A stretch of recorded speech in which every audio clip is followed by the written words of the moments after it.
The story begins with Hana, a young woman watching a woman at the university gym. Gym trainer catches her staring. She says she saw her looking. She says, "Do you want to sign up for weight loss?" Hana, a medical student battling her body image, laughs nervously. She insists she is not really 12-week challenge material. But Alanya tells her that could change. Alanya explains the program is part of her psychology thesis. And Hana jokes about being a guinea pig. She leans toward a maybe, depending on the scientific rigor of the study. At the anatomy lab, a professor addresses first-year students. She tells them the dead teach the living, and reminds them to proceed with dignity.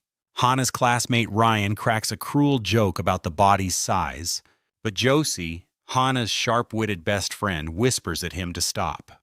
The professor instructs them to begin the first incision, and Hana grips the scalpel nervously. She cuts too deep. The professor taunts her out in front of everyone, but she brushes it off and says she has got it. At a bar, Josie and Nikita surprise Hana for her birthday, handing her a phone jail cell as a gag gift. Hana locks her own phone inside for fun, and Josie groans that the re-gift has backfired. Nikita spots a woman checking Hana out from the bar and nudges her to go for it. Josie teases that Hana is all theory and no practice, always waiting for an invitation to some initiation party. Hana deflects and heads for the bathroom, where she bumps into Melissa, an old high school friend. Melissa, once plus-sized, is now completely unrecognizable. She says something is different about her and reveals her secret: pills called Gray. The supplement makes the weight melt off no matter what she eats. But it is not government approved. But Melissa reminds her of the bullied girl from high school, saying that girl no longer exists. She presses a single gray pill into Hana's hand, promising she will notice a difference by tomorrow. Josie and Nikita return with drinks, and they toast, cheering to Hana's birthday. They dances and enjoy their party. They have the pills and had some food. Later that night, Hana sighs and weighs herself and finds out she lost some weight. She sees the pill again. She texts Melissa about the cost of supplements, scrolling through diet culture content on her phone. Then Alanya's face appears, promoting her fitness challenge. Melissa mentions $5K cost of the pills. Later, Hana visits her parents' home, where Travis and Kimmy are arguing loudly. Travis, Hana's morbidly obese father, shouts that Kimmy is out of control, while Kimmy, her rail-thin Japanese mother, snaps right back. Hana calls out for her dad but gets no response, and finds Kimmy in the kitchen. Kimmy wishes her happy birthday and presents a cake with no flour, no sugar. Hana takes a polite bite and claims it is yummy. Hana mentions she liked the cake. Back at the university, Josie bets the pill is speed, so Hana runs it through the lab equipment. The results surprise them both: high sodium, high potassium, and mostly calcium phosphate. Hana whispers that she thinks it is ash. Human ash. Josie laughs and jokes that Melissa has been eating somebody's grandpa, but Hana stays focused on the science. She notes the sodium should make you hungrier, and a lack of phosphate could explain the weight loss.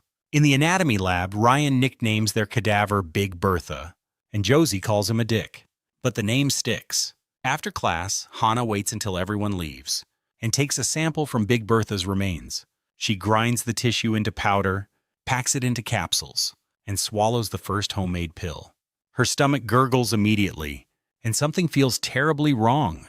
She joins Alanya's fitness program the next day, where Alanya lines up for a photo. Hana pushes through brutal workouts, panting and groaning under the strain. At home, her stomach constantly growls, and she resists the urge to eat. A loud creak breaks the silence. She gasps, but nothing is there. At the gym, Alanya pushes her on the rowing machine, smiling and telling her she is doing great. She makes Hana do squats until she drops, driving her deeper and deeper. Afterward, Alanya pulls her aside, saying she is genuinely impressed with the progress. She asks to post about Hana's transformation, and they take a photo together, both smiling. Back home, Hana's stomach growls again, and faint thuds echo through the apartment. The floorboards creak beneath her feet as she tiptoes through the hallway, whispering one word: Bertha. She saw Bertha again. Her doorbell rings and Kimmy stands at the door, scolding Hana for the mess and warning about roaches. Hana wishes her mother had warned her about the visit, but Kimmy has bigger news. She booked a trip to Iguazu Falls, a trip she has waited 25 years to take, and she is leaving tonight. Hana asks what will happen to Travis, and Kimmy tearfully admits she cannot help him anymore. She asks Hana to check on him once a week, warning about attracting hungry ghosts. Before leaving, Kimmy looks Hana up and down, starts to comment on her appearance, then stops. Hana scoffs. She leaves Travis a voicemail about Kimmy's departure. But the machine cuts her off. Alone in her apartment, Hana binges on food, breathing heavily while she is sleeping. She saw a dead body floating above her and gasps awake as her alarm blares. Hana studies obsessively, reciting neurotransmitter pathways on a loop, while Josie and Nikita chat nearby. In the anatomy lab, she works on Bertha's body and removes her bones out of her leg. In her sleep, she sees parts of her body. Hana screams through the final lift, then collapses on the bench, laughing. But then Alanya closes the door to a private room and admits she is concerned. Hana is losing weight at a dangerous rate. She asks if Hana has been following the diet guidelines, but Hana gets defensive, firing back about adherence percentages. Alanya warns that whatever shortcut she found is a bad path, and Hana snaps, insisting she has been killing herself for weeks. Her voice breaks as she admits she wanted Alanya to be impressed. The confession hangs in the air. Alanya asks if they should rejoin the group, and Hana says she needs to tie her shoes, staying behind humiliated. Hana storms back to the anatomy lab. Cursing under her breath, she finds pills, slides towards her automatically. She takes more remains and grinds them into pills, swallowing another dose. Her stomach grumbles violently, and something creaks behind her. At home, she tears open wrappers and eats compulsively. In the cadaver lab, Ryan asks if Fat Camp is going well, and Hana coldly says she quit. Georgie discovers something abnormal inside the cadaver, and the professor confirms it: advanced liver cancer. It metastasized to the abdominal wall. A terrible way to go. Later, Hana visits her father's house, calling out to him, but Travis sits alone in a dark room, snoring in his chair while the TV plays. She stares at him, heartbroken. She orders food delivered to Travis, and he awkwardly invites her to grab a plate. But she says she cannot stay. Back at the gym, Alanya catches up with Hana, apologizing for being too harsh the other day. She admits a bad habit of telling people how to live, but says it comes from love. Hana teases that she feels betrayed to learn Alanya has flaws, and they both laugh. Alanya asks if she will see Hana tomorrow. At home, Hana scrolls through Alanya's social media posts, her fridge alarm beeping over and over. Her stomach growls as she stares into the open fridge, grabbing food, putting it back, grabbing it again. Then, ghostly heavy breathing fills the kitchen, and her stomach erupts with a deafening gurgle. She slams the lid down and runs. The door creaks open on its own, and heavy ghostly breathing echoes from the hallway. Something thuds against the walls, growing louder. Her bed starts creaking violently, and she screams for it to stop. The noise halts instantly. But then she screams again and shoves furniture against the door.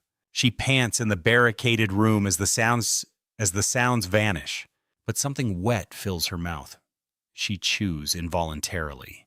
She wakes up at the kitchen sink, gagging, spitting out food she does not remember eating.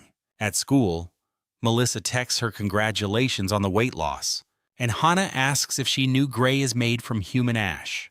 Melissa shrugs it off. Hana asks about side effects, nightmares, and weird visions, and Melissa admits she had blackouts. She sometimes felt anxious, like someone was watching, and once heard someone whistling an old tune in her hallway. Her housemate was not home, but everything stopped when she quit taking the pills. She tells Hana it is kind of worth it, right?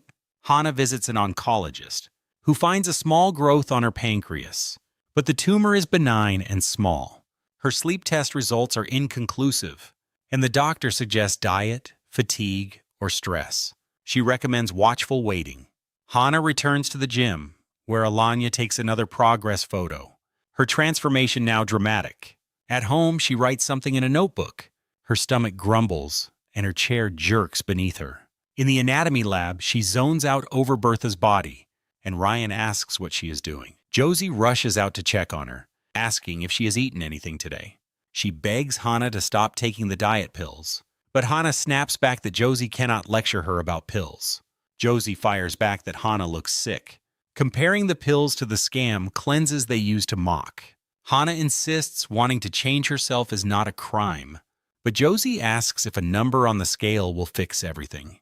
Calling Hana deluded, Hana accuses Josie of wanting her fat and miserable forever. And Josie explodes, saying Hana treats fat like a dirty word. She warns that punishing herself will destroy everything good in her life. That evening, Hana shows up at Alania's apartment, and Alania senses something is off. Hana deflects, joking that off might be her equilibrium state. Alania hands her a drink, promising to keep her hands to herself this time. Hana asks if there is some latitude on that plane, and they both laugh. She asks Alania to turn off the lights. They sleep together, but later that night Hana's stomach growls, and she sleepwalks to the kitchen, eating loudly in the dark. Alania's housemate discovers her raiding the fridge, and Alania finds her confused and embarrassed. The housemate laughs at the mess, and Hana bolts out the door in shame. She sobs on the street. Watching at the mirror on the street, her stomach hurts again. She runs to a restaurant and talks something. Later, at her father's house, the doorknob rattles violently, and Travis calls out thinking it is Kimmy. Hana answers from inside the bedroom, insisting everything is fine. But glass suddenly shatters inside the room, and Travis bangs on the door, demanding she open it. Hana screams that she is not a child. Hana records herself on camera, then watches footage of herself binge-eating and retches. She checks her weight on the scale, and finds out she is losing it very fast, like 5 kilos every time. The next morning, Travis makes her pancakes, and he is surprised he can even cook. She erupts, saying food was never just a meal. Not with either of her parents, not ever. She demands to know why he cared so little about them. And Travis says her mother is the one who left. But Hana fires back that he left them a long time ago. She begs him not to sit in the dark forever, telling him she refuses to sit with him until the end. Later, Hana meets Josie and confesses everything. She admits she made the pills herself, from Big Bertha, and Josie is horrified.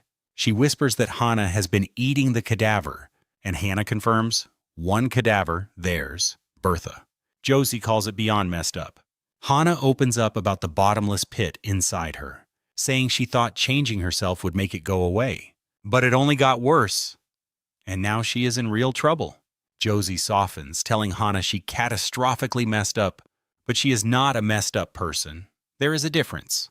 Then Hana reveals the ghost, explaining that Bertha has latched onto her spiritually. She tries to prove it with a blood glucose monitor, believing the ghost appears when her sugar drops below 6. Josie sees nothing in the reflection, but then objects fly across the room, and a monitor crashes to the floor. Hana shouts at Josie to eat the gummy bears, and the sugar raises her glucose. The ghost disappears. Hana explains the pattern. The more calories she eats, the more weight she loses, and the larger the ghost grows. She says it feels like Bertha is devouring her from the inside. Josie asks what makes Bertha different. What does she want? They track down the cadaver's real identity and find Lucy, the woman's sister, at a tattoo parlor. Lucy reveals the cadaver's real name is Grace, saying they were inseparable as teens. Grace worked in disability support, spending her whole life caring for others but never herself. A tiny speck appeared on her pancreas, and eating was always her way of coping with pain. She stopped seeing everyone. Lucy says Grace never made peace with herself, that she was so good but never saw it. You cannot love someone into getting better. Hana realizes why Grace latched onto her and tells Josie she needs to return everything she took. Back home, Kimi has returned from Iguazu Falls, and she gasps when she sees how thin Hana has become. Hana searches the apartment frantically, asking what happened to the powder in the Tupperware. Kimi threw it out, thinking it was filth, and Hana panics, shouting that she needed that. Hana races to the university, her stomach gurgling as the elevator rattles. She gasps as something moves beside her. She runs back home where Kimi discovers the medical scans, sobbing and asking if Hana is dying. Hana shows her the smooth border, so it is benign. But thudding erupts at the front door, and Kimi screams. The ghost hurls objects across the kitchen, and Hana screams that it is pathetic and unloved. Ghost throws a knife at her, and the ghost holds her hair and throws her down. She breaks free, gasping, and vomits on the floor. She tells Kaimi to stay inside and races through the city to a convenience store and drink juice there. She calls Josie, asking if she has any ketamine. Josie meets her at the med school, and Hana explains she figured it out. The growth on her pancreas matches Bertha's cancer exactly, and she believes removing it will break the connection. Josie begs her not to cut herself open, but Hana says elective surgery would take months. She cannot last that long. She locks Josie out of the lab, and Josie bangs on the door, screaming. Hana injects insulin to crash her blood sugar, deliberately summoning the ghosts. Grace materializes in the lab, and Hana lies on the operating table. She groans through the agony, searching for the growth, and pulls something free. But Grace does not vanish. She grows larger, charging at Hana with a deep growl. Hana stabs at the massive figure with a scalpel. The ghost tries to pull out some body part out of Hana and breaks it. Hana collapses.